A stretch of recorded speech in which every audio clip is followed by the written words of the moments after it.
గణేష్ మండపాల దగ్గర ఫైర్ యాక్సిడెంట్లు జరగకుండా ప్రత్యేక చర్యలు తీసుకుంటున్నారు ఫైర్ సేఫ్టీ అధికారులు. షార్ట్ సర్క్యూట్ అయ్యి లేదా దీపాల వల్ల ప్రమాదాలు జరిగే అవకాశం ఉండటంతో ముందు జాగ్రత్తలు పాటిస్తున్నారు. ప్రమాదాలు జరగకుండా నిత్యం పర్యవేక్షిస్తున్నారు. మండపాల నిర్వాహకులకు అవగాహన కల్పిస్తున్నారు. ఒకవేళ ప్రమాదం జరిగితే వెంటనే మంటలు నివారించేలా నీళ్లు, ఇసుక అందుబాటులో ఉంచాలని సూచిస్తున్నారు. ప్రమాదాలు జరగకుండా ఉత్సవ కమిటీ సభ్యులు ప్రత్యేక శ్రద్ధ పెట్టాలన్న హైదరాబాద్ ఫైర్ ఆఫీసర్ వెంకన్నతో రాంప్రసాద్ ఫేస్ టు ఫేస్.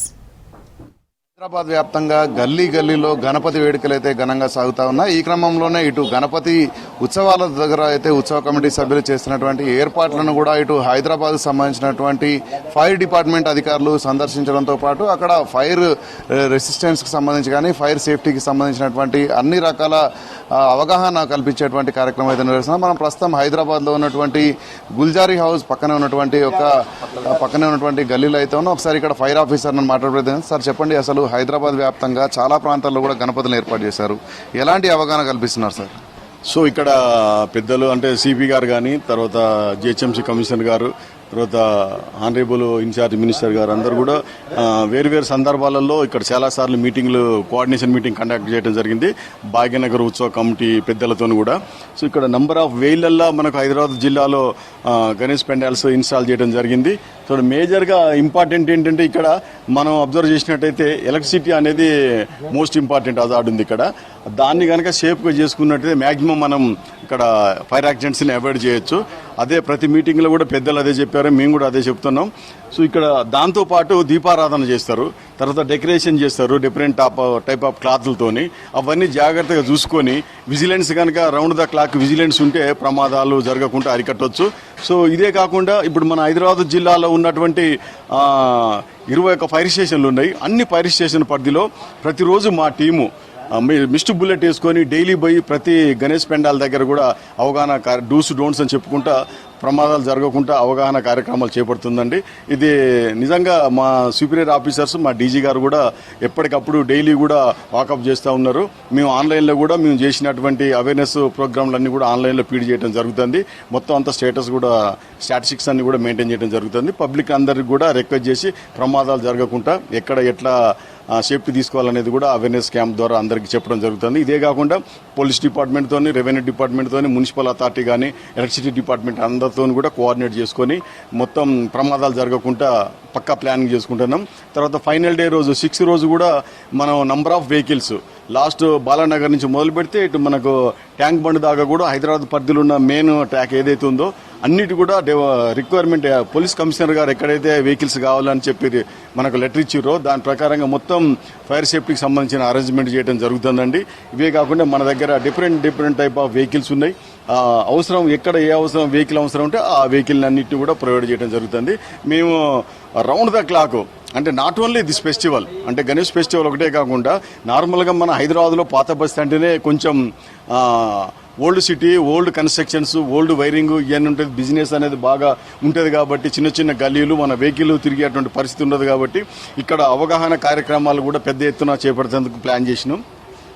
ఈ డిఫరెంట్ పోలీస్ డిపార్ట్మెంట్, ఎలక్ట్రిసిటీ డిపార్ట్మెంట్తో, తర్వాత వ్యాపారస్తులతో కూడా మేము ఒక అవేర్నెస్ క్యాంపులు కూడా కండక్ట్ చేసేందుకు ప్లాన్ చేసినామండి. ఫెస్టివల్ తర్వాత కూడా పెద్ద ఎత్తున ప్రతి ప్రోగ్రాంలో ఒక 400-500 మంది పాల్గొని వాళ్ళందరూ కూడా సేఫ్టీ మెజర్స్ అనేది కూడా పాటించే విధంగా ప్లానింగ్ చేస్తున్నామండి. సార్ మనం చూస్తే గతంలో కూడా హైదరాబాద్ లో అక్కడక్కడ 1-2 ఘటనలు జరిగినాయి ఏదైతే గణేష్ మండపాల వద్ద. సో వాళ్ళకి ఎలాంటి అంటే అవేర్నెస్ గా అక్కడ ఎలాంటి వాటర్ కానీ ఇంకా వేరే ఎలాంటి అరేంజ్ చేసుకోవాలని చెప్తున్నారు సార్? సో అంటే చెప్పడం జరిగింది. ఈ మెయిన్ గా మనకి ఇప్పుడు ఎలక్ట్రిసిటీ తర్వాత దీపారాధనకు సంబంధించి డెకరేషన్కి సంబంధించిందండి. అంటే గణేష్ పెండల్లో ప్రమాదం జరిగినా, పక్కన ఏదైనా ప్రమాదం జరిగినా కూడా ఇక్కడ పెండల్ కూడా ఇంపాక్ట్ ఉంటుంది. కాబట్టి అక్కడ ఒక 2 ఎక్స్టింగ్విషర్లు, కాస్ట్ వచ్చేసి 1000 రూపాయలు 1500 ఉంటుంది కావచ్చు. ఒక 2 ఎక్స్టింగ్విషర్లు కొని 2 ఎందుకు చెప్తానంటే ఇన్ కేస్ ఆఫ్ 1 ఫెయిల్యూర్, ఒకటి ఫెయిల్ అయినా కూడా మనం రెండో దాంతో కూడా కంట్రోల్ చేసుకునే అవకాశం ఉంటుంది. కాబట్టి ప్రతి సంవత్సరం మనం ఎట్లాగా దేవుని పండుగ చేసుకుంటాం కాబట్టి ఒక 2 ఎక్స్టింగ్విషర్స్ కొనిపెట్టుకున్నట్టయితే ఏదైనా చిన్న షార్ట్ సర్క్యూట్ అయినప్పుడు ఇమీడియట్గా ఫైర్ వెహికల్ వచ్చే లోపలనే కంట్రోల్ చేసుకుంటే పెద్ద ప్రమాదాన్ని నుంచి మనం తప్పించుకునే అవకాశం ఉంటుంది.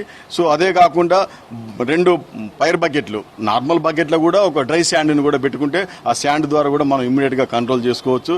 తర్వాత ఒక 200 లీటర్స్కి సంబంధించి 2 డ్రమ్ములు పెట్టుకుంటే కూడా అవి ఫైర్ ఫైటింగ్ ఆపరేషన్కి పనికొస్తాయి, జనరల్ యూజ్ కూడా పనికొస్తాయి అని చెప్పి రిక్వెస్ట్ చేస్తుంది. ఇవన్నీ చిన్న ఐటమ్సే, కానీ పెద్ద ప్రమాదాల నుంచి మనం తప్పించుకునే అవకాశం ఉంటుంది. మెయిన్గా వైరింగ్ అయితే పక్కా ఒక మంచి క్వాలిఫైడ్ ఎలక్ట్రీషియన్తో సర్టిఫై చేపించుకొని పెట్టుకుంటే బాగుంటుంది. అంటే గవర్నమెంట్ నాకు తెలిసి గణేష్ పండాల్ అన్ని కూడా ఫ్రీ ఎలక్ట్రిసిటీ ఇచ్చింది కావచ్చు.